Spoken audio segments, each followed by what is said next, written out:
stories, how you use them. T-minus 3, 2, 1, 0, and liftoff.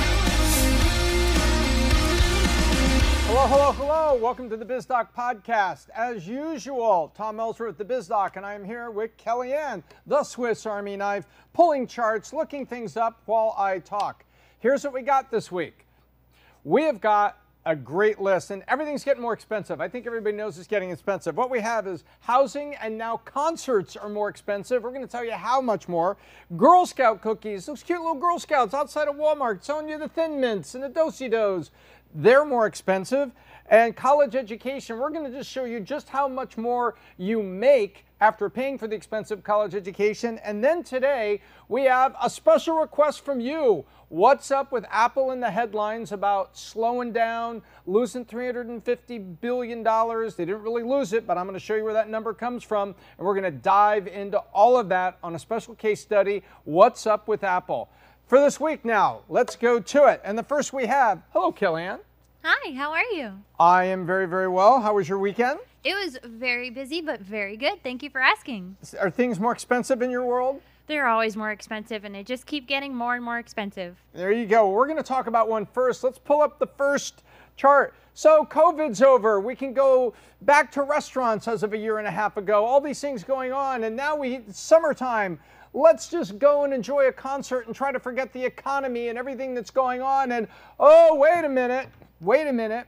Take a look at the blue line. That's concert ticket prices this year. Look at the big spike. Obviously, concert prices went way down in 2021. That's been when you could only go like 2 of you, 3 of you, 4 of you in a small crowd to go see Hendrix and Janis Joplin, but they were both dead already. Then real concerts came back, right? And all of a sudden, take a look, 22, 23. Now the green line. It's not just a movie. It's where the prices probably should be if they would just track with the Consumer Price Index, CPI, which tracks for overall inflation. So in other words, the concert tickets right now that you're paying $120 for instead of $87, that's what's going on. You know, my daughter, Bailey the golf girl, gets together with 4 of her friends, and they bought tickets to you-know-who, biggest tour of the year. Who? Taylor Swift, Eras Tour. You know, and to the Eras Tour, the many eras of her music. And so they went online, they waited, they clicked the mouse at the exact second. They somehow got a number, they were in line. She explained that meant she could go the next day and buy tickets according to that number, or however it happened. I probably have the story wrong. But they were very careful about what city they were in and what area of the arena they got, and they said that they had their budget. They didn't go over it because they want to go to a concert, and so they have got it all figured out, and they are going. But to me, I was looking at it, wow, it has been so long since I would go on Ticketmasters and get, you know, I'll tell you a concert I went to. One of the more expensive concerts I went to back in the day was The Who, Joan Jett, and the B-52s in Orlando, at the arena where they used to do these little bowl games. Not the University of Florida up in Gainesville, right there in Atlanta, football stadium, an outdoor arena.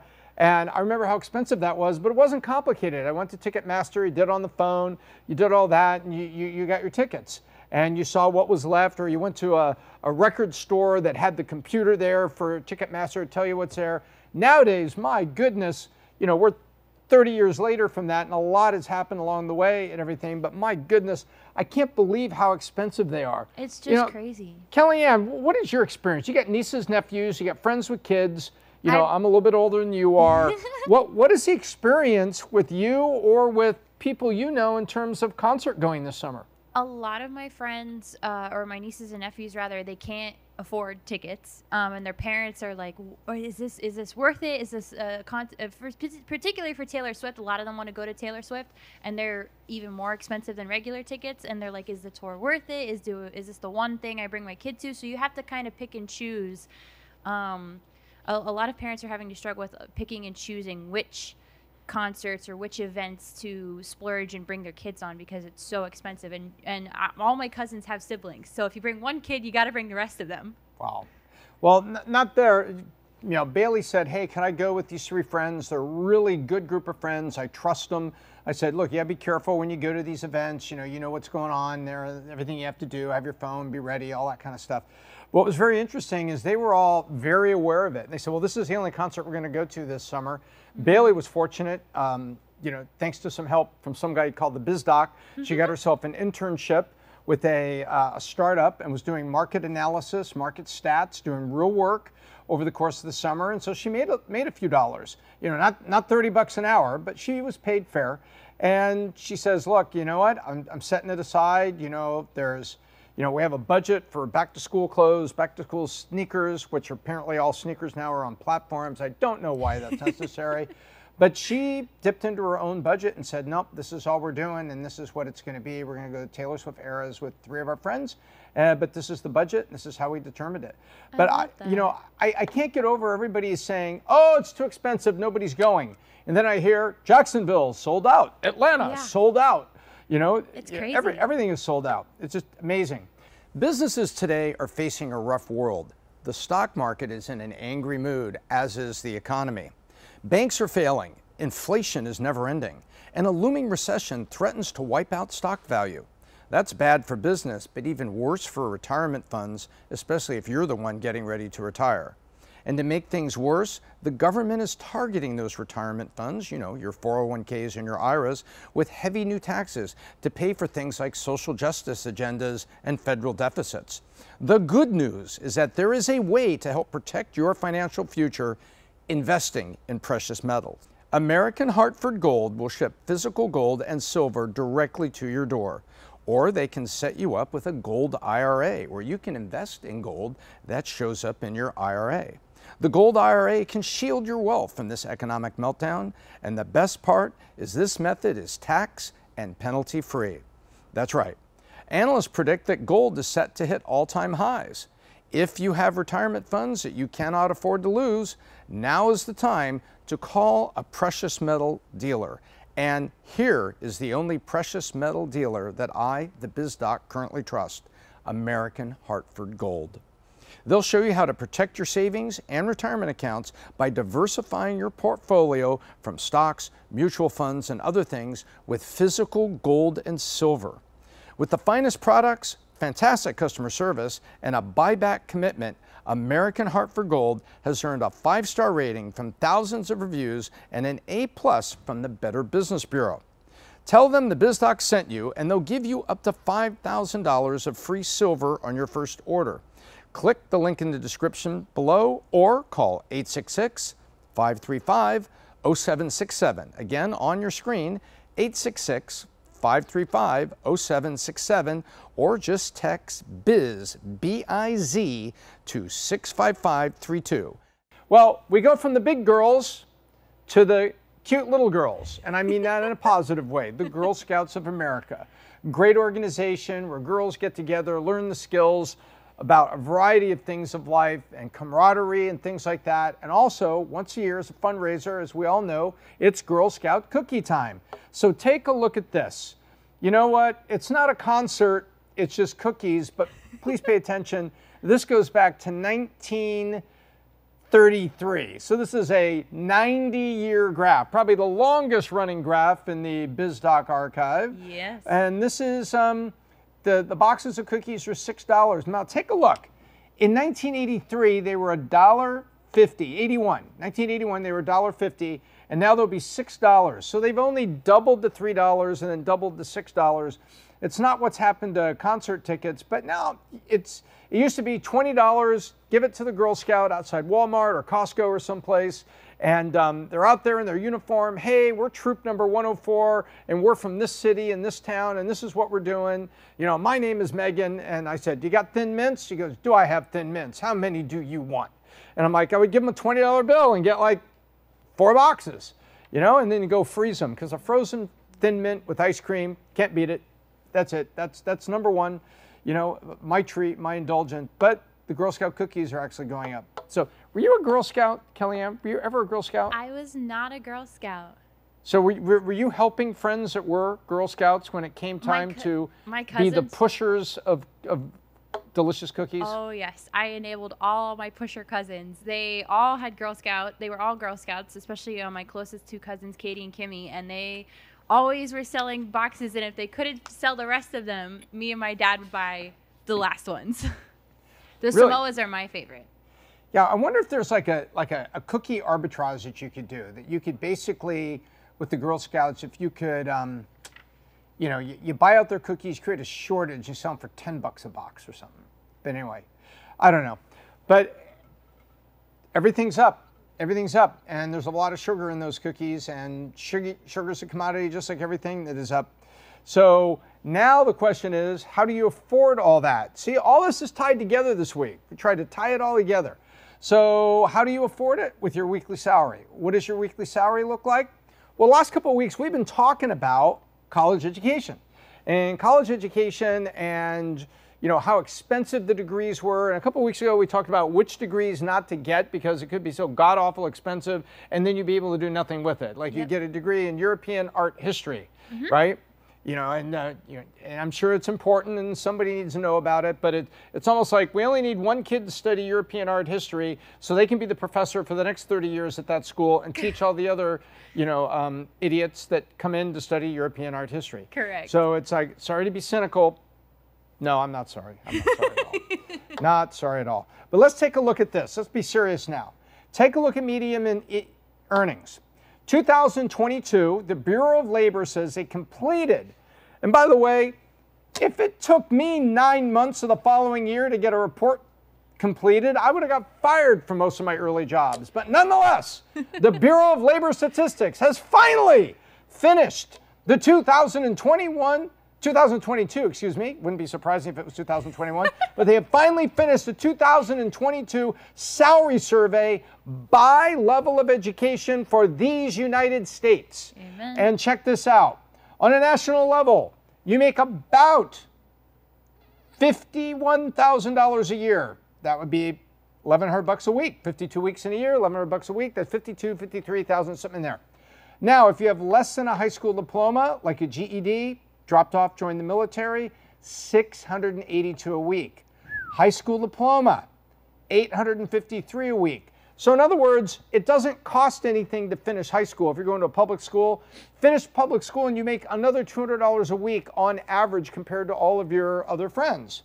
Then some college, like an associate's degree, you just go get a degree in social media marketing and try to go to work for a little ad agency or be self-employed, it's $1,000 a week. So there you are, almost at the national average.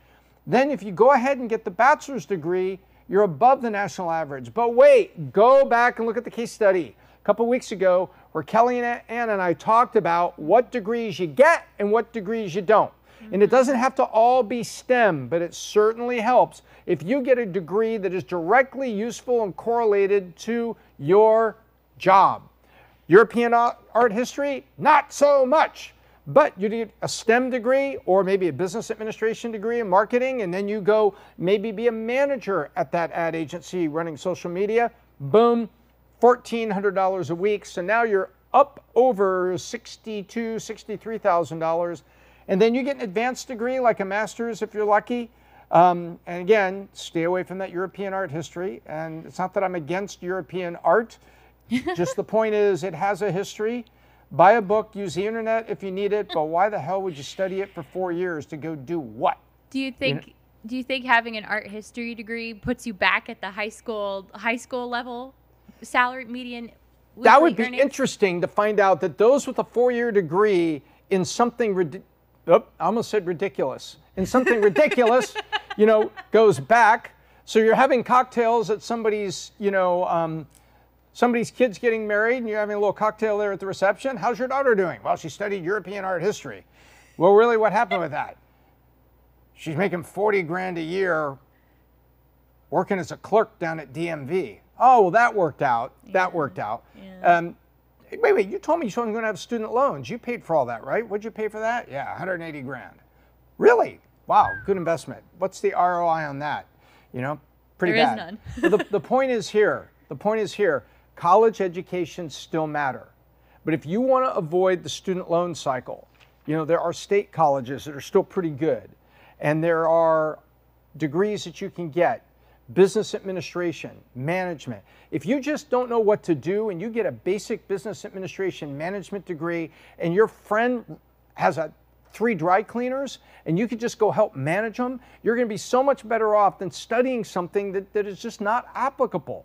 And by the way, I happen to think like the basic business degree might help you, just kind of run your own life or manage things. And so if you don't know what to do, degree in communications, English, something that raises your level of skill in some way, shape, or form is going to be a hell of a lot better than getting some esoteric college degree or no degree at all, because it just shows America still needs, as a matter of fact, anywhere in the world, needs smart people to tomorrow's jobs. And you don't have to be the rocket scientist that knows how to program AI, but it would be sure as hell be helpful if you could know something about AI, and maybe you took a class in that, in college along with your business degree, so that you could go do whatever it is you want to do. But there it is. It only took 9 months for the Bureau of Labor Statistics to tell us what we already knew. Now then, I'm going to talk about something that a lot of us already know. Everybody knows that Apple's in the headlines, and there's been this thing about 300 billion, 320 billion, 360 billion. Oh my gosh, where'd that money go? It's not a loss of money. It's a change in their market cap or the overall value of the company.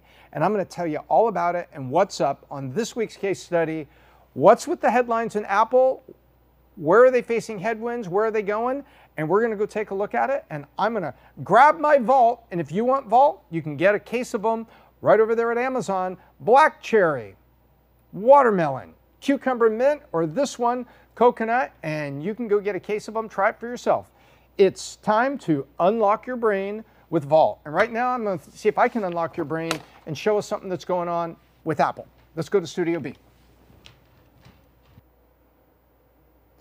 All right, Studio B, and my board, my favorite board, and my Vault. I'll put my Vault down right there. Let's see if we can unlock your brain just like we do with the Vault. So anyway, right now, meaning right now, we're sitting here right in the middle of October 2023. And it doesn't matter if you're watching this now or a year from now, because I think the lessons are going to be very instructive. Here we go. We're going to talk about Apple. Now, there's nothing wrong with Apple. They're not going to die tomorrow, but there's some very important things that are going on inside Apple that represent challenges. And there's some great lessons in there that you and I can learn. Also, it'll help you, have a beer with your friends at happy hour on Friday and talk about intelligently what's going on with Apple. So let's dive in a little bit.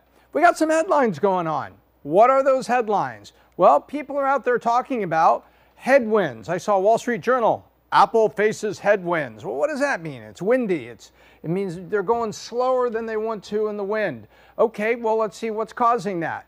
Well, the stock's down 10% in 4 months.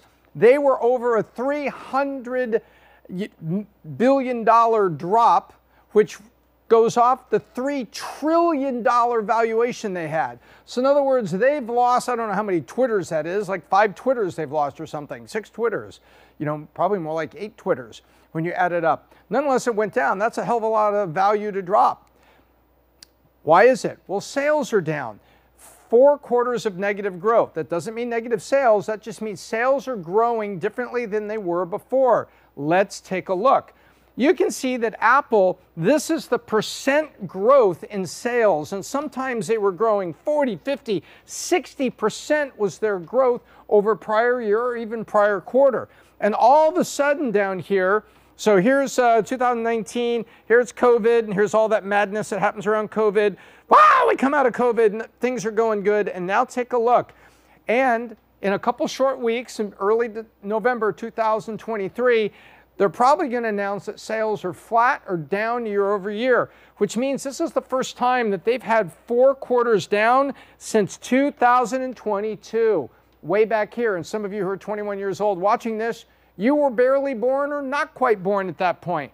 So Apple is facing this. Now, they're a great company and they're making billions of dollars. A lot of things are going on, but why isn't the freight train still running at a positive rate? And that's why some of the Wall Street guys have been, whoa, horsey, back it off. And guess what? The stock price comes down a little bit. Let's go dive into what these headwinds are. Well, the first thing is, there were some sensationalized things such as the iPhone 15.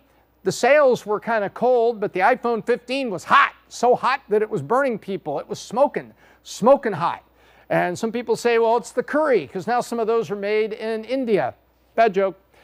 So the iPhone 15 was going. Then sales in China and reliance on China in general. They've been unable to really get the same super pop in China that they've had in other global markets like the greater European Union and United States of America and Canada. Haven't been able to get it there. Next, free cash flow is 3.6% against a 10-year average of 6.4%. Let me explain what that is. That means when you add up all of your operations, what percent of total revenue was converting into free cash flow? In other words, not just profit. Profit can be calculated using accounting tricks, and you can say you've got this much profit, but you only had this much, free cash flow because maybe you had to pay debt. So you had a lot of profit, but you had paid debt, and so the cash flow that came out was smaller. Well, they've been averaging 10 years, 6.4% free cash flow. Now they're averaging 3.6%. Guess what? Having that cash pays down their own debt and bonds and also helps them invest in the future. An iPhone 15 that doesn't smoke. Sales is trading at 26x. Stock trading. I need to fire somebody because this isn't sale trading, this is stock trading. The stock is trading at 26x. It's above the historical average, which means it's a little overheated. And if you've heard about the Magnificent Seven, the 7 stocks have been doing really good in 2023 compared to the rest of the S&P 500. Apple is one of the Magnificent Seven, so it's a little overcooked. Why? Because people were buying it, and that extra buy activity was pushing up the stock price because of demand for it, and so the demand was creating stock price come up because there wasn't anything else very interesting to buy. So people were buying Apple, Meta, Google, Netflix, NVIDIA, chips, the Magnificent Seven. So then all of a sudden, the percent of analysts rating it a buy is the lowest among the mega caps. Mega cap is when you, Apple, are worth $3 trillion and Microsoft, multi-trillion-dollar company, and the other multi-trillion-dollar companies, trillion-dollar companies, those are the mega caps. And so the percent of analysts that are rating Apple a buy is the lowest among the mega caps. So you look at all the analysts that follow each stock. There are 61 analysts that follow Microsoft and 84 are rated a buy. You'll hear things like that. Well, guess what? A lot of people, analysts, are stepping back saying, great company, been around here forever, but is it going to be the same growth tomorrow? Is it a good buy today the way it was a good buy 10 years ago? Don't know. So you have analyst issues. So there's the headwinds. So let's take a look at the 5-year run. And the 5-year run saw them go to $1 trillion of market cap, to $2 trillion market cap, to $3 trillion market cap. Started off down here at 50, ends today where they are right now, up 118 bucks, 219 over the past 5 years. So if you put $1 in here, you had 219% growth on that dollar there. That's pretty good. So you see where it is, and but it's backed up a little bit down there at 172. So it's way up, but what people are looking at, big run up here. Here's COVID, 22, 21, 22 there. Afterwards this. See this kind of flattening out, and now you see what's happening here? This area here, grow. So it's going up like a stock, and all of a sudden, you got this going on. This is the uncertainty of the future. Remember the iPhone was pretty big, the iPad was pretty big, the iWatch was pretty big. So now what pretty big is following all that? They need something big to be following it, so you can see that. So there's the run up. Now let's look at much closer. Let's only look since a year ago, in the past year. Now I take that 5-year chart and I focus on a year, just the last year. Now you can see something. Now the baseline is 120, which is a little bit at the low water mark here at January of 23, and you come running up here to 195. Now it's all the way down into the 170s, and there's a lot of uncertainty in that.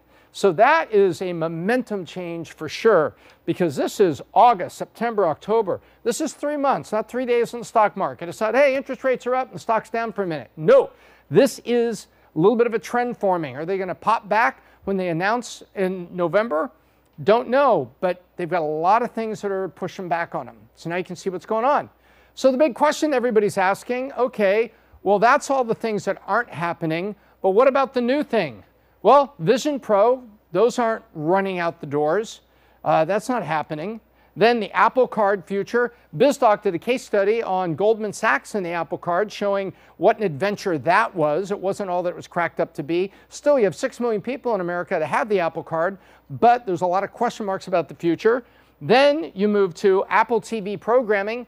Programming is getting more expensive. They just fired Jon Stewart. They paid all that money for Jon Stewart to come do Jon Stewart's show on Apple TV, only from Apple TV. And that was the whole gig, make you subscribe to Apple TV Plus, because that's the only place you could see Jon Stewart. And oh my goodness, he's back. That's great. Well, guess what?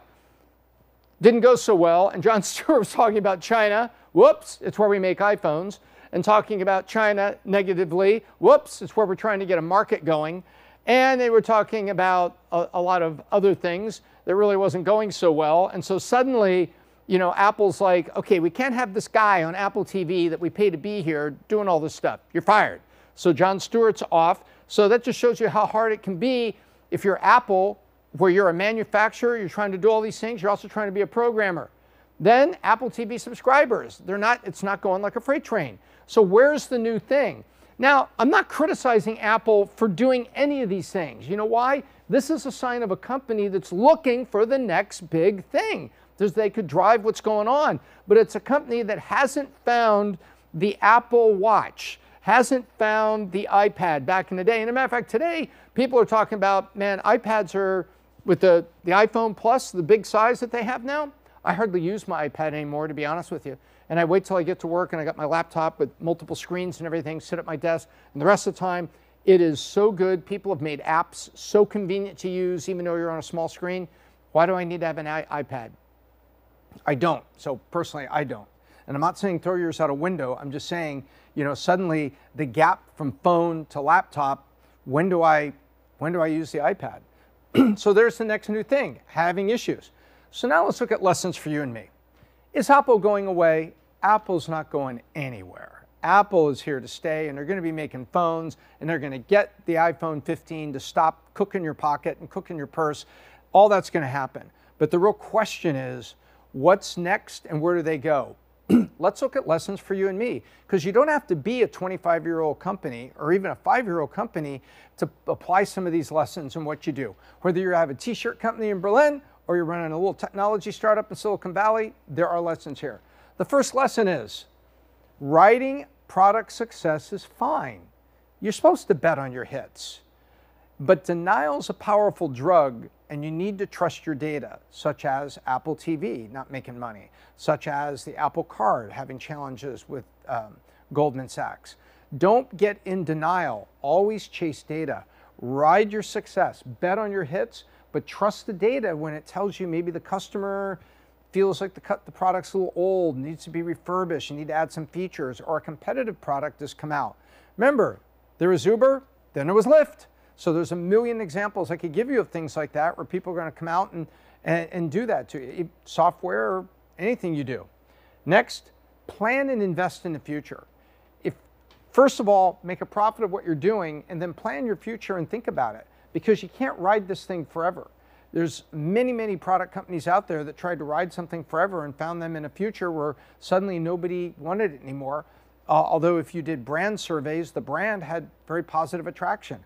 I'll give you an example. Vans. I had Vans back in the day. But there was a time that Vans were like, whatever.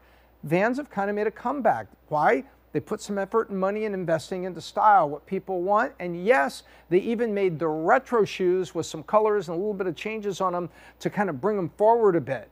So that's all about planning and investing in the future, knowing what your people want. And then be rational about your investment. You don't bet the farm on the next big thing. You need to be practical. So trust your data, probably the most expensive and important words that are on this slide. And cautious boldness is not always bad in a tough market. So where you're going right now, being cautious but bold about what you're doing is never a bad thing. And that, my friend, is the lessons for us as we talk about Apple and what has recently happened for them. This $3 trillion company may now be a $2.6 trillion company, but it's a great company. But even Apple can have burps and bumps in the road the way you and I can. It's all about where we go and what we do.